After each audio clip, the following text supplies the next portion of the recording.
Bonjour.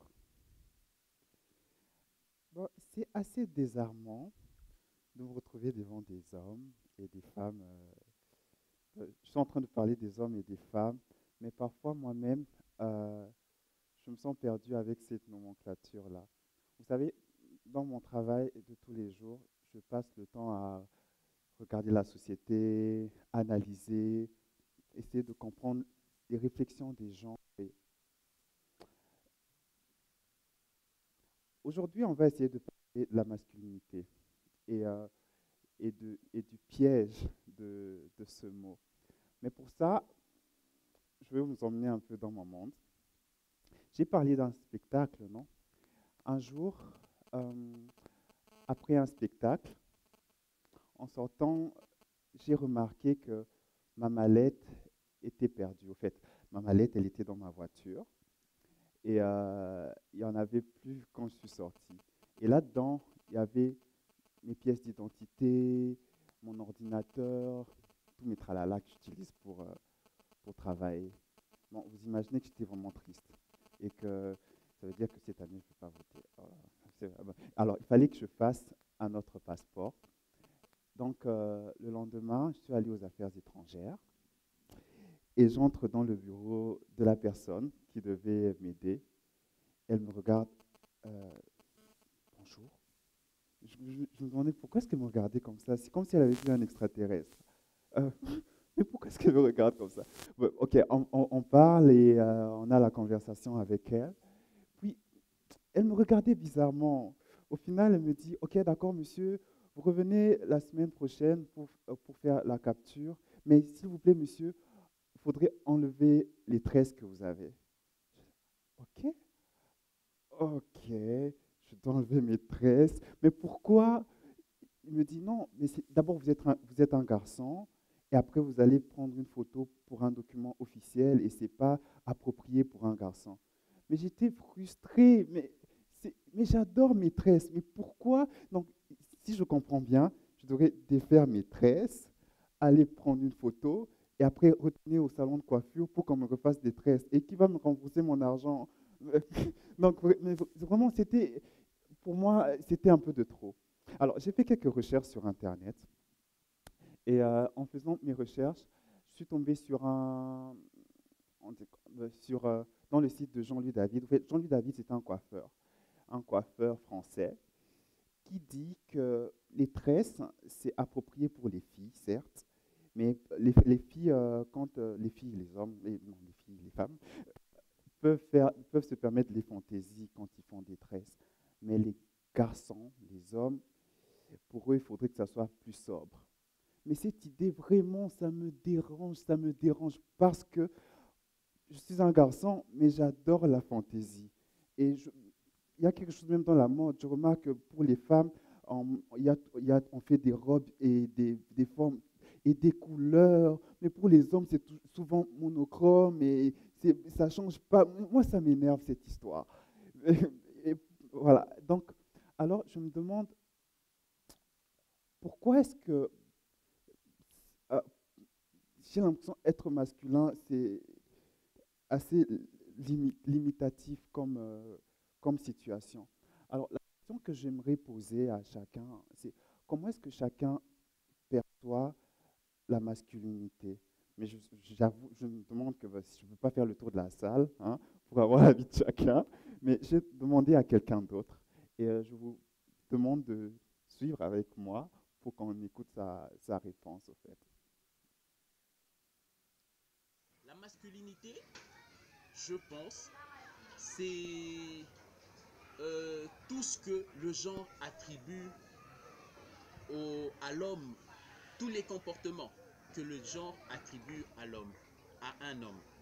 C'est-à-dire, le genre dit que c'est l'homme qui doit faire les travaux de dur labeur dans un ménage. Le genre dit que c'est l'homme qui doit aller au travail. Le genre dit que l'homme physiquement doit être musclé, il doit être fort physiquement, que l'homme doit être autoritaire. Et tout ça, l'ensemble de tous ces rôles, ces comportements que l'on attribue à l'homme par le genre, est appelé la masculinité.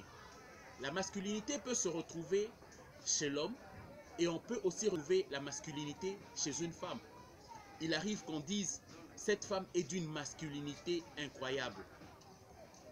Et autant on peut dire que cet homme est très masculin, autant on peut dire que cette femme est d'une masculinité jamais vue. Voilà. Merci. Merci à lui aussi. Voilà. Donc, en gros, quand on demande, on pose cette question à chaque personne, il y a des choses qui reviennent. Par exemple, on dira que une personne qui est née mâle, donc de sexe mâle, euh, devrait être très agile, euh, comme je l'ai dit, pas être portée à la fantaisie. Cette personne ne devrait pas trop exprimer ses sentiments et la plupart du temps se sentir supérieure à la femme ou encore avoir une orientation émotionnelle, sentimentale, affective, amoureuse, hétérosexuelle. Je vais prendre une autre image. On voit deux garçons que l'on connaît bien. À gauche, le garçon à gauche, pour la plupart, pour beaucoup de personnes, sera considéré comme plus viril que le garçon à droite. Quand on parle de la virilité émotionnelle, qui a déjà, je suis sûr que certains d'entre vous ont déjà entendu des propos tels que tu es un garçon, tu ne dois pas pleurer en public. Ou bien quand on voit deux garçons s'embrasser, hmm, euh, ils seront pas bien, ça serait, c'est pas bien vu dans notre société. Alors, si je dois parler de la dominance de l'homme sur la femme, c'est quelque chose que je ne comprends pas non plus. Pourquoi est-ce que c'est l'homme qui est le chef de la famille? Ça, j'arrive pas à comprendre. Ou bien, pourquoi est-ce que c'est toujours l'homme qui demande en mariage? Et pourquoi c'est pourquoi la femme ne peut pas faire ça? Et pourquoi est-ce que surtout dans nos sociétés africaines, euh, la polygamie semble plus acceptée, voire même encouragée que la polyandrie? Et pourquoi est-ce qu'il y a des métiers de femmes et des métiers d'hommes? Pourquoi est-ce qu'on ne peut pas avoir un homme au foyer et quand on en a et c'est mal vu? Donc il y a toutes ces questions qui montrent comment la, la domi- la domination, l'autorité de l'homme sur la femme. Il y a aussi la question de l'orientation sexuelle. Et homme, c'est celui qui aime les femmes et c'est celui qui épouse une femme.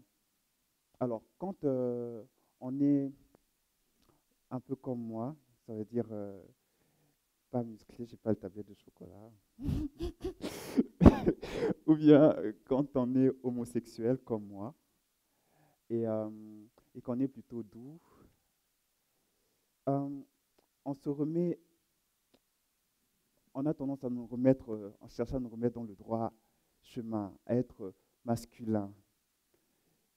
Et des gens comme moi, pas forcément des personnes homosexuelles, ça peut être des gens complètement qui ne rentrent pas dans euh, la définition générale de la masculinité, vivent très mal cette situation. Et on se sent mal dans sa peau, on se sent rejeté, et on a deux solutions.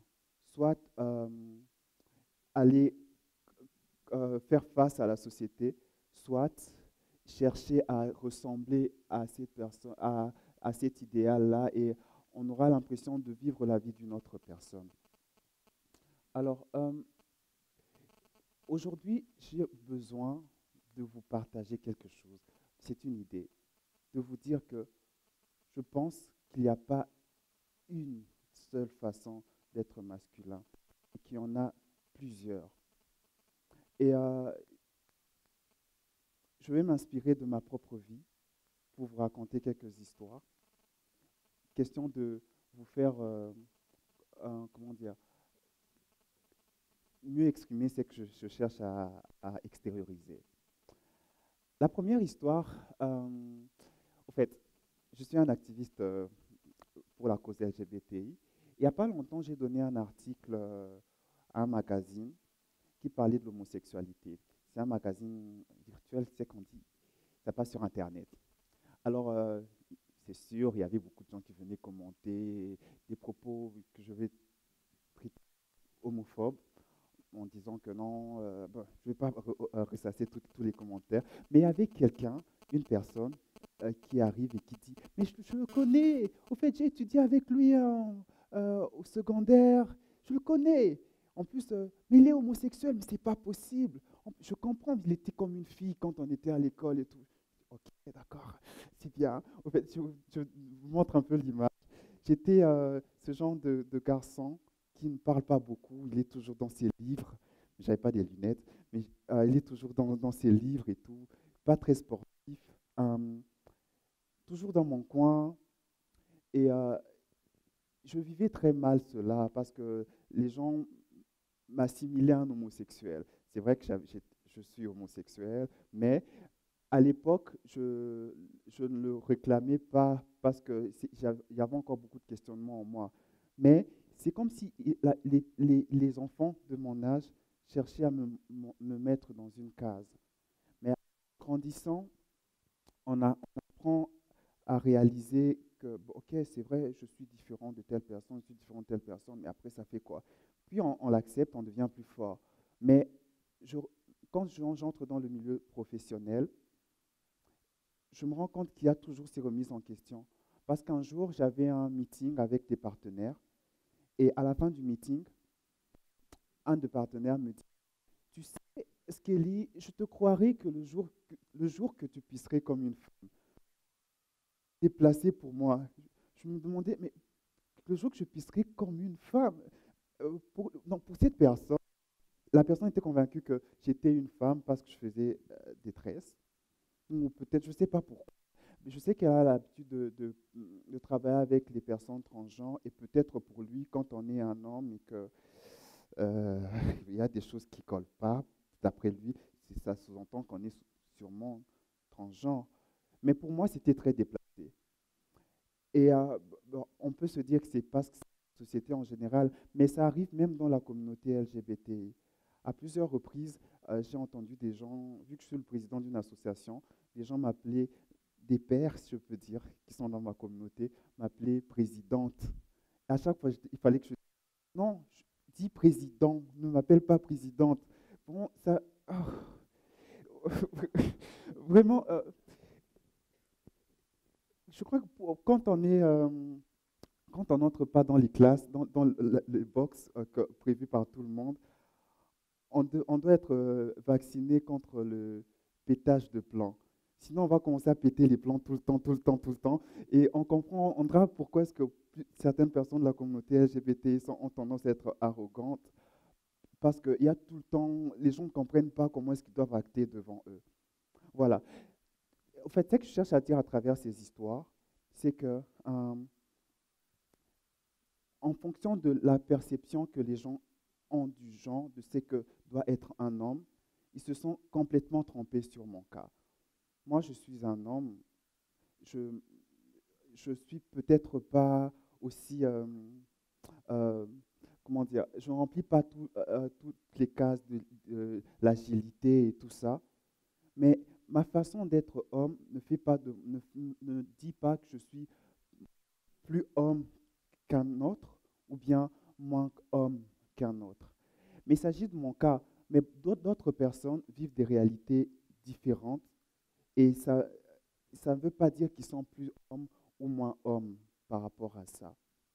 Donc, euh, j'allais arriver à cette conclusion, pas cette conclusion, à ce fait que le comportement d'une personne ne détermine pas son genre. Alors, pas du tout.